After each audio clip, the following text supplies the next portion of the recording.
Hey, what's up, everybody? Welcome back. Brandon again. Today I want to talk to you about Wendler 531 and how I'm running it. I'm getting some questions on this, and I haven't shown you any training footage on here, this YouTube channel at least, for a couple of months. I do post some on Instagram, and there's a couple of reasons for that. Number one, I moved, obviously. I had to take a couple of weeks off of training, changed training programs, bought a new gym, got reacclimated to training. Also been trying to get videos out on the rack, on the weights, which I still owe you a couple on. So spoiler alert, they're going to see some weights in this video and other equipment reviews as well. So just haven't had time to make a training video, but I wanted to bring this up because I feel comfortable doing so. I've been running Wendler 531, the Beyond version, or at least close to the Beyond version, for the past 8 weeks. It's just time to start talking training again. Now, I do want to kind of talk about Juggernaut AI a little bit. I've been getting some questions about people who don't know that I stopped doing it. To be honest, I haven't been doing that for about 3 months either. So that coincided with me taking some time off of the gym, moving, traveling a little bit for work and to see my family. And it's just one of those things where I wasn't really enjoying the programming so much. And that's one of the key things I look for in programming. Not to say that it wasn't effective. There's tons of people who are on it, reaping tons of benefits. But if I don't actually like the training I'm doing, I'm just not going to want to do it, which happened to be the case. So I've moved away and gone back to 531, which all you longtime followers know is one of my most favorite programs of all time. And one of the ones that really got me into powerlifting again, with the addition of dog crap training as well, which no one talks about anymore anyway for the most part. But I digress. So I'm back on 531.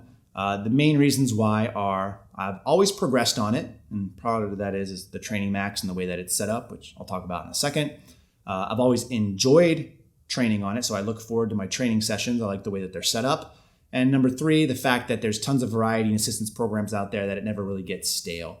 So I think that this is why this program is really a good program for many people out there. However, full disclosure, it's not the most optimal one out there by any means, probably nowhere close to the most optimal. So if you're super hyper focused on just getting strength results, there's better programs out there.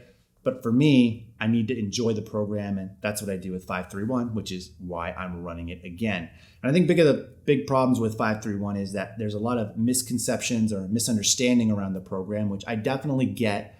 For those of you that actually buy the book, Wendler, while he's a great writer in my opinion because he's very raw, not that there's an equipped writing style, but very raw in the sense where he puts his thoughts on paper as is, his thoughts aren't always the most clear or concise, so it can be a little bit confusing. So for someone who's not familiar with programming or doesn't actually want to read, sometimes they don't get the whole gist of what they're supposed to be doing. Or on the flip side, it's also probably one of the most pirated programs out there, which means people don't have a monetary vested interest in the book, and they just want to get to the part where they find out what they're supposed to do and get to the programming aspect and not kind of the context of why they're doing what they're doing, which also leads a lot of people, both who bought the book and pirated the book, to just look for simple templates online where they can plug their numbers in and play from there, which again, I understand, but chances are if you don't like Wendler for a certain reason or you think something about it, chances are there's an assistance program or there's a variation, or even it's up to your own interpretation of how you can do things. Because when you read the book, Wendler kind of says this is a rough guideline. At the end of the day, you need to adapt this program to you. So he kind of gives himself a safe out or a get out of jail free card with that. And again, I really like that, but I could understand why people might not really think or know everything about the program. So I'm going to talk about it, how I run it, mainly based around a lot of the 531 principles. So part of the problem with me getting back into training is there's a ton of variations, like I mentioned, and I'm not going to just throw myself full into it because there's a lot of new things he's introduced, like in the Forever book. There's a ton of assistance templates I've never gotten through on the Beyond book. So I don't want to kind of throw too much at me all at once because that could potentially lead to a training injury or me not enjoying training, which I don't want to get into. So I want to just kind of slowly reintroduce things into my training. And that's what I'm going to break down in this video, what I've been doing over the course of the past 8 weeks. Again, if you're not familiar with the 531, check some of my older videos to get kind of the basic gist of it, which I'll briefly explain here, but probably not in the same amount of context. So the way the program works, it's a strength-based program. I'll try to put some visual supplementation on the screen to help you, and hopefully I can think and talk my way through it without any of that representation myself. But it's a strength-based program which utilizes a training max, which is a percentage of your 1 rep max. So for me, that's roughly 90%. So if your max is 500 pounds, the program is going to use 90% of that, or 450 pounds, to do all of your programming. And this is where kind of the constant progression is always built in place. It's always weights that you should be able to hit the required reps and sets for and even push yourself beyond that. The program is based around 4 main movements. It's bench, squat, deadlift, and overhead press. The basic program is a 4-day program, which I'm running. So I'm lifting Monday, Tuesday, Thursday, Friday. Each one of those days has one of the main movements associated with it. So for me, I squat, bench, have a day off, deadlift, overhead press, the weekend off, and then repeat. For me, I'm running a 6-week training cycle. So 6 weeks of training before I take a deload. Within that 6 weeks, there's actually what I would consider 2 mini cycles of 3 weeks each. Those 3 weeks are built into certain rep schemes. So week 1, you do sets of 5 reps. Week 2, you do sets of 3 reps. And week 3, you do sets of 1 rep. So 5, 3, 1, hence where the name comes from. 3 main working sets on each of those weeks for that main movement. The last working set is always a plus set or an AMRAP set, so as many reps as possible. For me, after that 3 mini week training cycle, I'll actually increase all of my projected training maxes by somewhere from 5 to 10 pounds. So for the lower body lifts, or the total body lifts, if you will, deadlift and squat, I'll increase my training max by 10 pounds for the next 3 weeks. For bench and overhead press, usually I'll increase it by 5 pounds. So it has some built-in progression in that sense. For me personally, the way I'm also running this with my plus sets is I'm capping it at 10 reps. If you've ever run Wendler before, chances are you've done sets of these plus ones, especially within the first few training cycles, where you can do a ton more reps than just 10. I don't want to get into that because I find I get a little bit more sloppy after 10 reps. Form tends to break down, which could potentially lead to injury, which would lead to me not training or not enjoying training. So I cap it at 10 reps. After that plus set for each one of those weeks, I'm utilizing what's known as a first set last, which means I take my first working set of that training session and I do it again for a specified number of sets and or reps. For me, the entire first 3 weeks, what I did was a set of 10. So I took that first set and I tried to do it for 10 reps or how many of reps I could get, and I capped it at 10. For the second 3 weeks, I did the same thing.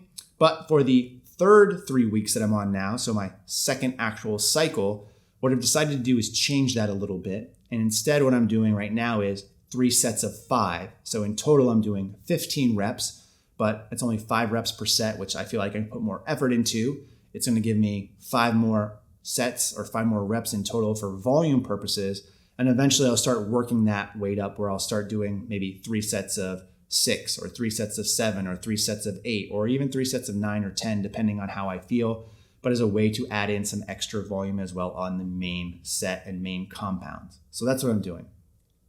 There's other things you can get into if you've read the book. There's things called joker sets. I've explained this in previous videos. I'm not going to get into that right now just because it's not the way that my training is set up and I'm still acclimating, but joker sets are available as a way to push the weights even higher than your top main working plus set. So if you want to set, not only just a rep PR, if you want to set an actual PR, you could have the chance to do that through the training cycle. I'm just not at that point in my training just yet. So after that, that's where you start to get into the assistance or accessory work. And this is probably where I see some of the biggest complaints with 531. A lot of people think that you only are doing your main compound once per week. So they say, how can you progress if you're only squatting once per week or benching once per week? That's not enough frequency. And I agree. And if you've read the book, you'll see that you should not be doing things just once per week. In most cases, what I tend to do is around twice per week for everything, with the exception of deadlifts. And the way that I make sure I program that is utilize one of the most popular assistance program, which is called Big But Boring, or Boring But Big. It's the most popular one, but I always forget which order it goes in, which is basically 5 sets of 10 of a compound movement of one of the main 4 movements. Now, most people take this to mean that if you're squatting and you do your main 5-3-1 set of the day, you then go and do a 5x10 of squats again. You could definitely do this, but this is going to limit your frequency to 1 time per week.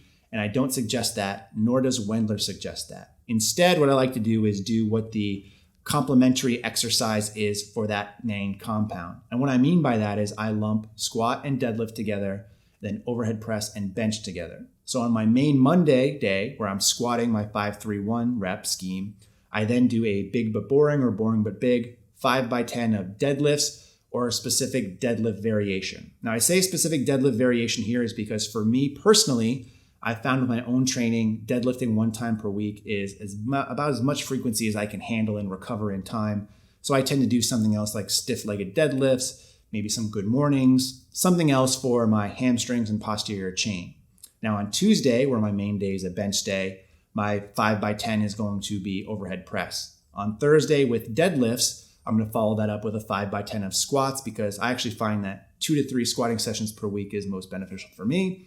And finally, Friday with my overhead press, I follow it up with the 5x10 of bench. Now, I've also run this a little bit differently in terms of the percentage of weight I used. Again, these big but boring but big, are ways to build volume. So the first 3-week mini cycle, I used 40% of my training max.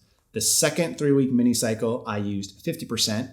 That ends my first full training cycle, or cycle 1. I've since started cycle 2, so my third 3-week mini cycle, if you will, and I'm using 60% currently. And it's probably going to stay around 60 to 65% even going forward because these sets are a way to build volume, and I don't want them to become too intense because that will probably wreck me and make me shit the bed for the rest of the week, which I want to avoid. So those are the way I'm working my main compound movements. From there, the rest of the week and the rest of those days are really up to me. Initially, those first 3 weeks that I was getting acclimated to the programming, I tended to add in just maybe one other movement, which tended to be a barbell movement in. A lot of that is going to be back-based movements. So it's going to be, pendlay rows, bent over rows, weighted chin up, something for my back. I wanted to make sure I get a lot of back work in. For that second mini cycle, I added that, so the back work as well, and then something else on top. So maybe it's shrugs, maybe it's biceps, maybe it's triceps. I tend to do my arm work on my upper body days, so days that I'm doing bench or overhead press. I tend to do back work every single day. And then as another movement for my squat and deadlift days, I've been starting to do squat eventually now. I'm sorry, not squat, but abs eventually now. Yes, abs. I know. Who would have ever thought it? But that's where I currently am. So about 4 to 5 exercises per actual day. Again, each 3-week mini cycle that I'm doing, what I'm also trying to do is make sure that I'm adding in some more volume as my body can become accustomed to it. So that's the basics of how I've been running it. Again, as of now, these things are going to continue to evolve over time. And what I'll probably end up doing is after another, 6 weeks is up, I'm going to change out some of those movements in terms of the accessory work or maybe even the big but boring but big. But you have a lot of different variety. And the big but boring, I'm just going to call it BBB because I don't know which way it's supposed to go, is just one of hundreds of literal assistance templates that you can do. So there's tons of stuff out there that I haven't even kind of broken the tip of the iceberg on just yet. So lots of stuff out there. In terms of my progression, it's been fairly good, but again, that's how it's supposed to be on Wendler. So when I first jumped into this after having taken 6 weeks off, I set my training maxes or my actual, I would say 1 rep maxes for everything very low. And I did that on purpose because I want to kind of get some time under my feet and kind of shake off all that rust. So that means for squat and deadlift, I set my maxes at 500. For bench, it was like 300. For overhead press, it was like 135. And what you can see here is just the quick chart I've been keeping. Again, every 3 weeks, I've been increasing those maxes by 5 to 10 pounds, depending on the lift. Eventually, I'm going to get to the point where that progression is not able to be kept up with. So if I keep doing this forever and ever and ever, that weight's eventually going to catch up to me where on my plus days, I'm not going to be able to get the required reps at all. And that's when I'm going to have to reassess my actual training max. But that's going to be easy to do because I can just take one of my plus sets where, maybe it was my 1+ day and I got 3 reps of a certain weight, and I'll just use a calculator to find out what my projected 1 rep max will be, and I'll kind of reset the system. I do understand in some of the newer books with the 5-3-1 Forever, Wendler kind of addresses some of this with anchor sets and being able to go up and down, and I haven't gotten that far yet. When I do, though, I'll probably read those books to get more insight into what I want to run on these. But for the foreseeable future, I'm going to continue to run this program as I've really liked it. And I've been seeing progress on here and hitting some actual rep PRs, I think, especially on squats that I haven't seen in a long time. A deadlift still has a long way to go, but again, that really builds fatigue up in me quickly. Not to mention, I'm basically a 93 kg'er right now. I weighed in at like 206 pounds the other day, so I'm really light as is, but my strength has been maintaining, if not increasing some. Part of that is due to the layoff and the fact that I haven't been training that much, and I've really been enjoying training, which is the bottom line, and hopefully you guys are too. And if you're interested in running Wendler 531 or other stuff, follow along with some of my training videos, which I'll be posting again soon. Or you can ask me questions below and I'll do my best to answer them. But the best bet is always to read the book and get the context that you need. So hopefully that answers some questions. In the meantime, as always, thanks for watching and stay big.